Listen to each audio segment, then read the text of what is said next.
Marcus യൂണിവേഴ്സിറ്റിയിലെ പ്രശസ്തമായ digital bridge ഇൻ്റർനാഷണലിൻ്റെ കീഴിൽ നടക്കുന്ന ഏറ്റവും പ്രധാനപ്പെട്ട ഒരു വേർട്ടിക്കലാണ് UPSC കോച്ചിങ്.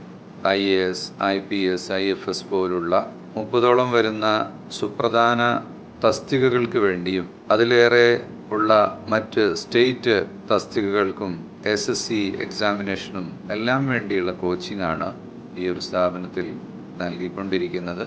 വിവിധ സബ്ജക്റ്റുകൾ ഒന്നിച്ച് പഠിക്കാൻ കഴിയുന്ന ഈ ഒരു പ്രോഗ്രാമിലൂടെ നമ്മുടെ രാജ്യത്തിൻ്റെ ഭരണ സ്ഥിരാകേന്ദ്രത്തിലേക്ക്, നയതന്ത്ര മേഖലയിലേക്കൊക്കെ ആവശ്യമായ കരുത്തരായ ആളുകളെ തിരഞ്ഞെടുക്കാൻ സാധിക്കട്ടെ.